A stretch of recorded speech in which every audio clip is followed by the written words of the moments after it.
Ini melintasi percikan air pada anak itu. Awalnya hanya sepasang kekasih yang saling bercanda.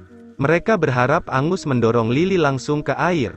Lily jatuh ke air. Angus bahkan tidak tahu bagaimana mencintai bunga dan mutiara. Orang itu punya pacar. Angus hendak menjemputnya ketika sesuatu di bawah air menggigitnya. Ada teriakan kaki Lily, sepertinya terluka juga. Angus membantunya turun. Saat ini lututnya berdarah terus-menerus. Mermaid dan Giver juga berlari melihat bahwa dia adalah Lily yang tidak terlalu baik. Sirena menemukan bahwa ada keluarga di depan. Jadi mereka bertiga memimpin Lily ke arah itu. Setelah perjalanan yang sulit mereka akhirnya mencapai rumah itu. Tapi tidak ada seorang pun di rumah itu. Melihat bahwa situasi Lily semakin buruk, ketiganya bernegosiasi dan membawanya ke dalam, tetapi segera setelah mereka memasuki rumah, wanita itu kembali. "Apa yang kamu lakukan di rumahku?" Yvette dengan cepat menjelaskan bahwa temannya akan menanyakan apa yang terjadi, tetapi kemudian Angus itu memberitahu Lily bahwa dia diserang oleh makhluk aneh. Di dalam air sikap wanita tua itu menjadi sangat keras. Dia terus mengulangi bahwa dia harus membunuh Lily segera, jika tidak, jika dia bermutasi, mereka semua akan mati. Setelah mengatakan itu, dia mengeluarkan senjatanya dan bersiap untuk bertindak. Ketiga pemuda itu sesaat tidak tahu harus berbuat apa. Pada titik ini Lily mengatakan dia ingin minum air. Situasi guru semakin memburuk. Angus meraih tongkat kayu dan membuat wanita tua itu pingsan. Ketika dia sadar kembali, wanita tua itu datang untuk diam-diam membunuh Lily dengan sebatang besi, tetapi Giver menghentikannya. Wanita tua itu menjadi semakin gelisah, mengatakan suaminya digigit monster yang menyebabkan mutasi. Pada saat itu Lily mengambil kesempatan untuk menggigit tangan wanita tua itu. Wanita tua itu tahu dia tidak punya banyak waktu lagi. Ketika hal-hal ini terjadi, dia memegang pistol dan mengarahkannya ke dirinya sendiri. Bukan pemandangan di depan mata mereka ketika mereka bertiga panik. Mereka tidak mengerti mengapa dia bunuh diri mengingat nasihat mereka. Mereka tidak percaya bahwa jika dia mengatakan yang sebenarnya, apa yang bisa mereka lakukan sekarang adalah membiarkannya beristirahat dengan tenang. Setelah malam hujan lebat keesokan harinya, Mermaid dan Giver terbangun dan mendapati bahwa Lily dan Angus telah menghilang. Mereka pergi mencari.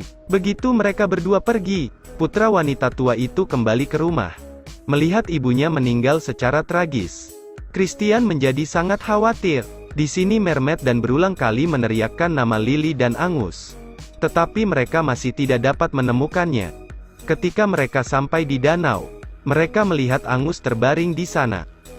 Giver buru-buru mengamati situasinya. Atas panggilan Giver, Angus sadar kembali. Dia mengatakan bahwa Lily menyerangnya untuk menghindari bahaya lagi. Akan lebih baik jika mereka pergi dengan cepat. Tetapi ketika Angus bangun, dia jatuh lagi karena kehilangan keseimbangan dan jatuh ke air. Saat itu makhluk menakutkan melihat Angus berlari lurus ke arahnya. Angus terus berteriak minta tolong. Giver berdiri di pantai mengawasi, tidak tahu harus berbuat apa. Tidak lama kemudian Angus langsung kehilangan nyawanya. Putri Duyung di pantai menemukan kalung di batu. Dia pergi untuk melihat ini adalah barang-barang Lily.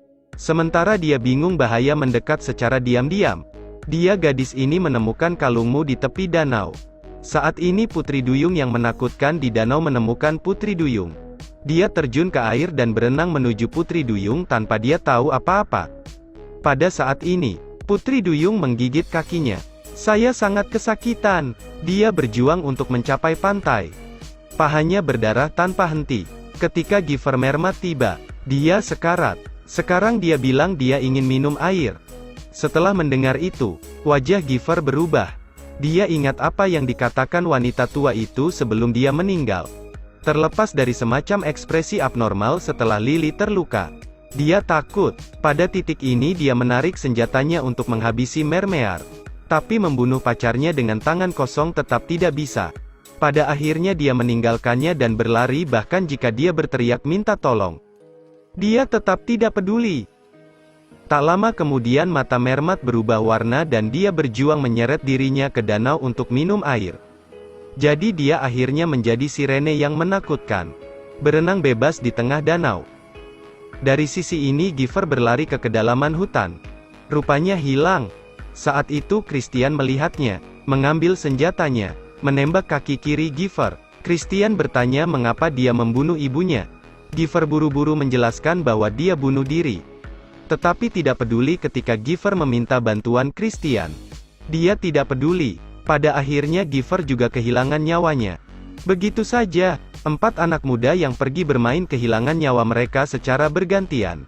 Dalam sekejap mata, 4 bulan telah berlalu dan saat ini, permukaan danau sudah membeku. 2 anak laki-laki bebas berjalan-jalan di luar, memiliki tanda peringatan yang mengatakan menjauhlah dari danau. Tapi mereka tidak langsung pergi ke danau. Tiba-tiba mereka menemukan tubuh dingin di pantai. Kedua anak itu ketakutan dan lari menyelamatkan diri. Saat ini, danau masih sangat tenang. Hanya sedikit kedinginan dan sedih karena orang-orang yang datang ke danau hilang. Film selesai. Terima kasih telah menonton. Sampai jumpa lagi.